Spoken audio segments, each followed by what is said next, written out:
Hey everyone, this is Michael from Up and Running Tutorials, and in this video we'll learn how to add new pages to a Gatsby project and how to navigate between them using Gatsby's Link component. So we've created a new Gatsby project using the default starter, and we've opened it in VS Code and started Gatsby's development server so we can see our project in the browser. If you're not sure how to get to this point, check out the link in the description below to an earlier video where we walk through how to start a new Gatsby project. Assuming you've done that, let's talk about how pages and page navigation works in a Gatsby project. In a Gatsby project, your pages are always located in the Pages folder. Any JavaScript file placed in the Pages folder will become a page on the front end of your site. The name of the page will always match the file name of the JavaScript file in the Pages folder. Any file that you've named index.js will become the home page of your site. So you can see the page that displays by default when we go to the root of the site here has content that matches what is in index.js. Here's our index.js right here, and it has this text, "Hi people, welcome to your new Gatsby site. Now go build something great." And you can see that's what's on the front end.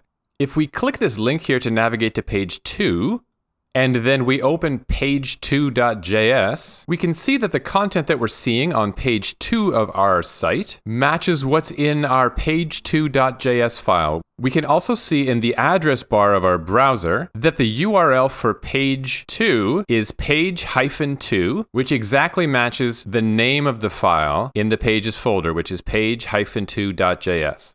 The 404 page is here. It's optional. You can delete this if you don't want to use it. This will be the page that will show by default if you navigate to a path that does not exist on your site.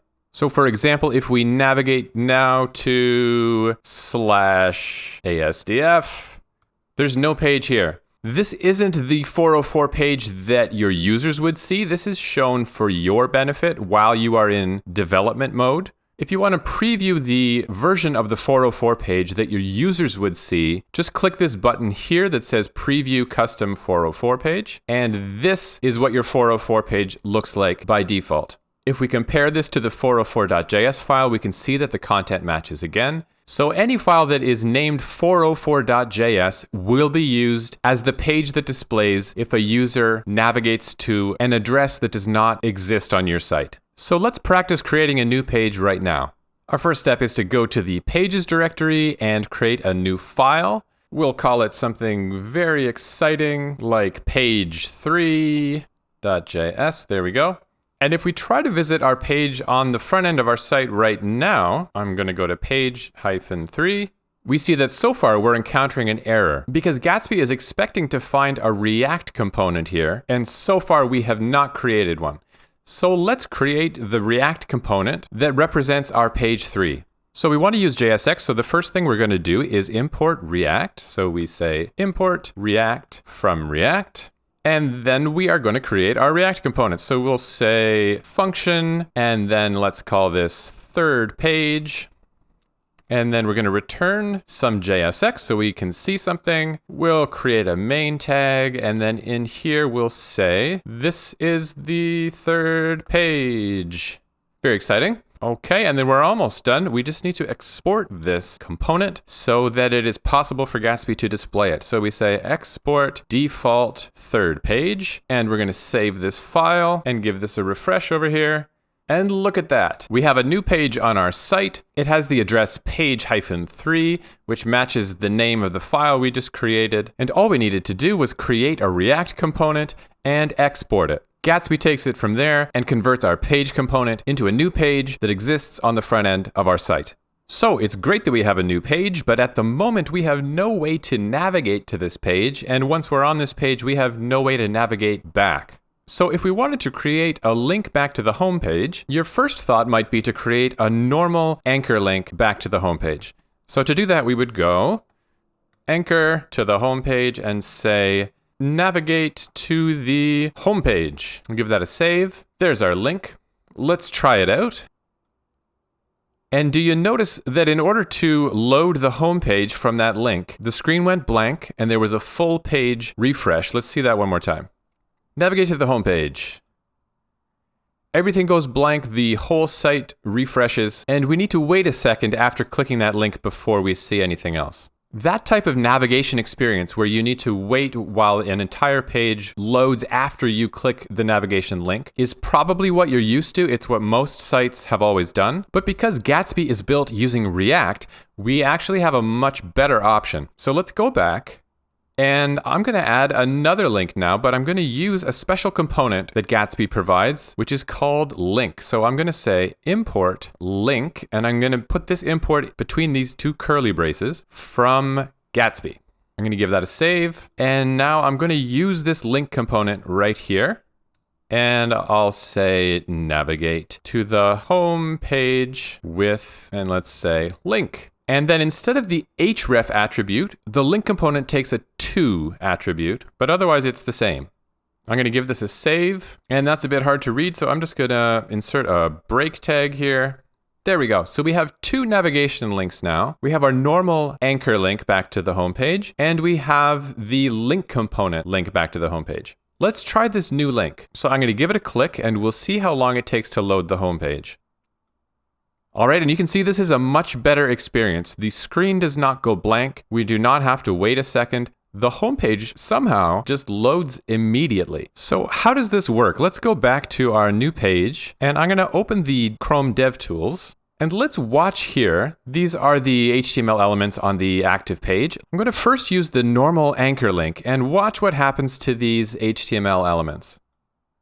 You can see that while the screen is going white in the browser, all of these elements are disappearing and then reappearing once the page is ready to load. If we go back now and we navigate using Gatsby's link, you can see that these elements did not disappear. We had one new attribute appear on our HTML element, but it did not disappear and reload. So how does this work? Well, Gatsby's link component is smart enough to just swap in the content that is changed between each page. It doesn't throw out anything that hasn't changed. By keeping the unchanged elements in place, we avoid the experience of the page going blank and fully refreshing.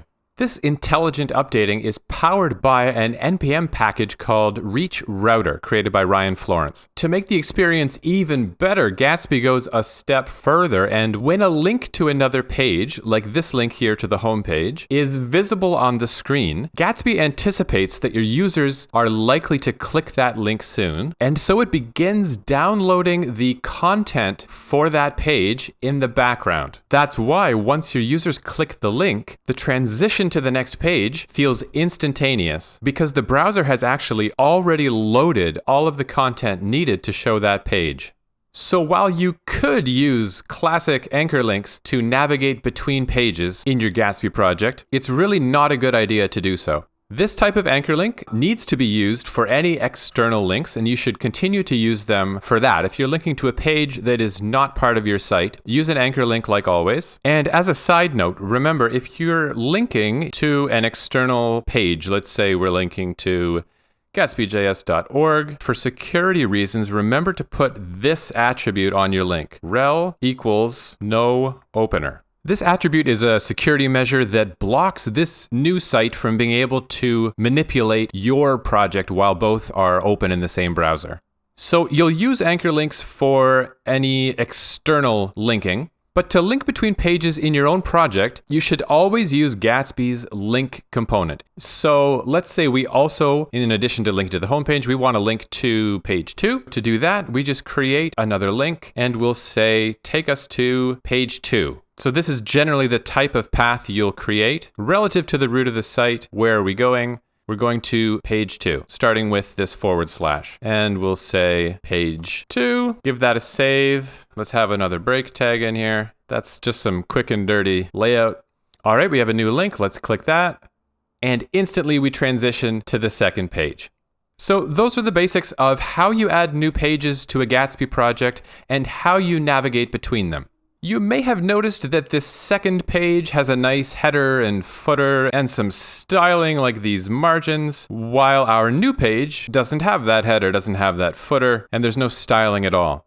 The reason for that is that the index page wraps its content in this layout component, and so does the second page, while our new page has not used that layout component.